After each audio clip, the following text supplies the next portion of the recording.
السلام عليكم ورحمة الله تعالى وبركاته. وين سلام صحاب سهام سود هذا شكرا وولالين وما صدق سود صحاب سهام وولالين أنا عاو مرتكوا وشكر ولا شيء سهام سود هذا حالي ولا عاو كلا عاوة محاكد هايتين هاوش عند كريس ما أهن فرحات ما أهن فيلم دوب ما ما أهن أهن أركتين بتيتلك أما فيديو هردعيس أقصو أركتين بو caawiyto waxaan rabnaa inaan ka hadalno maamadii gabadha yarta ah dishay oo sidoo xun ula dhaqanto arxan darrada ah oo eeda arxalay la dhihi karo wallahi eeda arxalay runta ah waa eeda arxalay tan la dhihi karo hore uma jirin ayada laakiin bal nala daawada gabadha yarta si u galeyso walaa sasay ruuxa ka siinay firq boqol kiilo 10 kiilo kor ka saar subhanallah bal nala fiirsado say gabadha u galeyso jirna xaakuma yaalo madan qanayso subhanallah waqaf حاسنمدي قفاندي إذا حلا ولا مجرد. ونسان وهوين إنسان كده علوسيا وسرح الدراء وقدر جيفتا قبل يروى يدو يسنى لنبرسك وسطو هذا وحن كعب سنة يا دي أداون اسمه قال كان إن أتسي شرق رئيسو لايك نسار تسيطت بدن أقارو سينولش قبل داني رئيس والله أنا مركو ضاوة بفيدو وناتو عيرتو مقالو سا مركي هراء أنا داوان حأمي إني لعياري سو قف لعياري ويا أملينا كم بقفك جواد عادي بكون هيساوي دق عياك وسيسا والله بلاي وحنيه كنا دقفك ضدك صوت دوبة فيديو لو صح على واي درس كذا دوبة لك ولا قرية أو ولا قرية لك ولا صح هذا فيديو صح هذا واي وحن لي قفك صوت دوبة إلهي قعدت كامل جوي وحن عمل صوت والله بل أنا سير ولا دعوانا سيدا يلي سيقافك أي لا عيد باتد كجرتا لو بدباديو هوينيدان ayaa la ii sheegay inuu ku nooshahay xaafadda daadsan ee degmada Daynile waxayna sidaa u yaqaabaysaa gabar yar oo lagu qiyaasay 9 sano ilaa 10 sano gabadhan ayaana la sheegay in iyadu aysan dhalin balse ay korsato dariska ayaa qaarkood sheegay in waxa la barnaamijka inta naagaha furaan hadana ilmo ay isqan uga tagaan way u dhiibanay baba ay naagta cunug ma badhan waan sabtaan kala tagteen naag afurto xumaata ma balaga waay moota ninka naagta islaan laazim labada qof cudurada dhextaalo xumaana dhextaalo marka cunugaaga soo ugu aamina oo sayada dhalin soo ugu aamina hadda ayada dhashay ha laakiin cunug ay dhalin naagti afurtay hay qaabkaas ma fahma aniga maada ehel lahayn arxan eedo ayeeyo intaas ma jirta miya cunugaaga ugu dhiibanaysa naaga fadaqaaqkeed bal aan ku socono gabadhi way dishay darbi meeshaan ku kala tuuraysa wala ku socono fiidiyowga waliba sidaan iyo ka daran ee haweeneydan u ciqaabto gabadhan yar aan qaangaarin waxaana nasiib darro in haweeneydan ay u naxariisan weyso gabadhaasi saqiirta ah bal ee sida uu kala tuurayso mar walibana u silcinaysa gabadhan yar oo loogeyn waxa ay ka galabsatay balse ay u dilayso in aysan dhiigeeda ahayn amba aysan ka soo geyn jirkeeda waana naxariis darro qof ilmo dhalay oo jirkiisa ilaahay awlaad ka soo ma awlaad soo dili karo dadka qaar iska dhalan wallahi xanuun waa ilaaha ku dhaartay bal aan ku socono siday u dhad ugu xumeed in cunug yar oo saqiira sidaan iyo si lamida loo galo waxaana codsanaa bulshada Soomaaliyeed in muuqaalkan si share gareeyaan si gabadhaas yar nolosheeda loo badbaadiyo loogana qabto gacanta cadow ay ku jirto waxaana dadka dariska la horta koob waxa u mahad celinaa Ilaahay subhanahu wa ta'ala marka la waxa u mahad celinaynaa dadka fiidiyowga ka duubay oo ka qabteen oo dariska ah oo ka qabteen ayagoo la qarinayo ma ogaan lahayn inta soo bandhigeen dadka ka qabtay fiidiyowgan aan mahad u celinayna oo mahad celinaynaa bal aan ku socono xaashu waa hooyo Soomaaliyeed oo ku nool magaalada Muqdisho mar qura ayay baraha bulshada ka soo muuqatay oo si aad ah u qabsatay iyadoo oo jirdilaysa gabar da'yar سبحان الله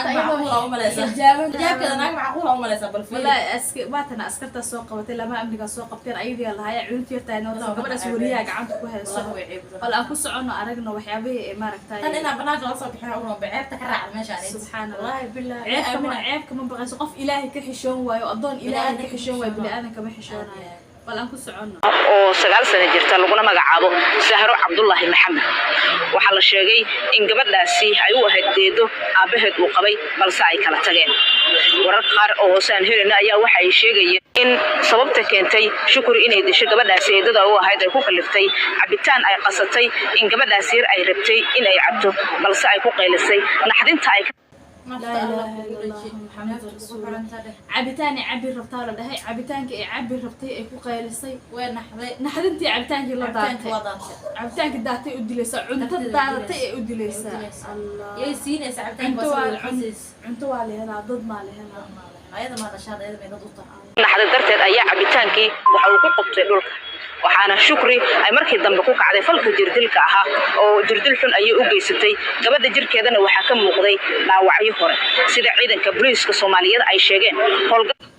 dhaawacyo hore ka muuqda dabcan waligeeda dili jirtay waligeeda gabadha markii hadda Soomaaliga nabara raasta iyo wilgul way muuqanaa waligeeda qofkan maanta ma bilaabin إذا إما هذا مركز دليل سؤول يحنج فيها يقنج. الله صباح تكرك هيك وقده. لكن علوك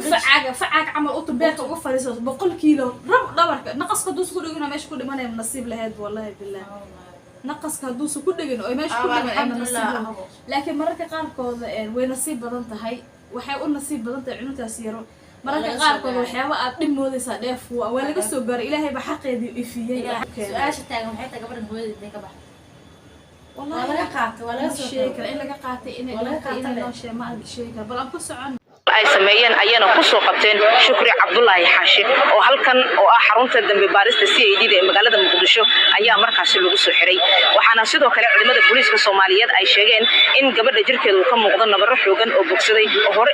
والله وحى على الحماء قبل حارس بكرة هذين يساق قبل وريدة قبل وريدة يساق يسوق دوبة يساق قبل يرتأ أو مسكينته هو يسوق دوبة يساق ضلبانها حارس حارس على شيء أنا يقدوم ولا كذي ولا حتى مدة ولا فاهمة كره إنه قف تقانع عمل يسوق دوبة يساق وين إلا هذا هيستطيع وقفت فكت بكتة أي كتها sida ay u geysay sidoo kale afayeenka ciidanka booliiska Soomaaliyeed oo warfidiyeenka la hadlayay ayaa waxa uu sheegay in la xisaabtami doono Shukri isla markaana cadaaladda la waafajin doono shalay 24 September 2022 waxa baraha bulshada ku baahay muuqaal lagu faafiyay kaasoo qof dumar ah oo eedeysana ah isla markaana si arxan darro ah oo foolxumo bahalnimo u dilaysa una jirdilaysa cunug yar oo saqiir ah gabadha yar oo saqiirka ah muuqaalkaas oo ku baahay baraha bulshada oo ciidanka booliiska Soomaaliyeed kula xiriiro dadweynaha marka qaar ana xas dhigi kara baraha bulshada oo meel umada alla u soo diray wallahi umada ilaahay oo soo qofka camal ilaahay u soo diray waxa camal baa wuxuu u yihiin ki ilna u yihiin aadi wallahi billah mid kale ayada ma ninka oo xukuumada xataa meesha maamul loo fariiso oo soo taagan meeshaan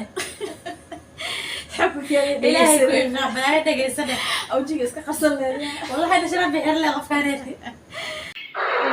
ayaan baaris iyo dabagal dheer oo ay sameeyeen saldhigga booliiska Dayniile iyo hoggaanka baarista dambiyada ciidanka booliiska Soomaaliyeed ayaan gacanta ku soo dhignay iskaashi iyo wada shaqayn aan la leenahay ciidanka booliiska Soomaaliyeed awgiis ayaan gacanta ku soo dhignay in naloo qabto eedeysanaha isla markaana lagu soo simo hoggaanka baarista dambiyada ee CID-da eedeysanahan garabkayga taagan oo lagu magacaabo Shukri Cabdullaahi Xaashi ina hooyo والله بالله سأو هباراي ما أنت سنيد أنا صومنا أركي سأو هباراي أنا كده صبح الدم أنا صار فيسبوك سوى والله حرك والله ساقبت والله فرحت وحأم لا يوم كده إني أنا لو عروق يجلس ودي شو أم لا حسن كارية وقفت ضمرها eedeysanaha oo aad daawanayseen iyada oo jirdilaysa gabadhan yar oo saqiirka ah isla markaana ku faafay baraha bulshada baarista warbaaca ah oo ay sameeyeen ciidanka booliiska Soomaaliyeed ayaa noo cadeynaysa in eedeysanuhu ay tacaddi u geysatay cunug yar oo saqiirka ah isla markaana tacaddigu uusan ahayn wax ku eka dhacdo shalay kaliya ku eg ay tahay dhacdo soo laalaabatay sida gabadha yar jirkeeda ka muuqata farka jirdilka oo loo geystay dibana sahra oo gabadhan yarta oo ayada garabkayga bidix taagan waxa ka dhaxeeya dibanaha aabaheed ayaa horay u qabay oo ay xaas u ahayd Shukri eedeysanuhu waxay eedo u tahay Shukri inkastoo hadda aabaheed uusan qabin أصحاب أنت الفيديو بينه كأجي هاي محمد الحمد لله دل ساق قطع عندي في أعداله اللي أنت صار فرحان نوعه أنت فيديو من لما يدكوا كل مدانه نشر جري سبسكرايب نصار لايك نصار من واش كنا ماله في فوق هجارة والسلام عليكم ورحمة الله تعالى وبركاته باي باي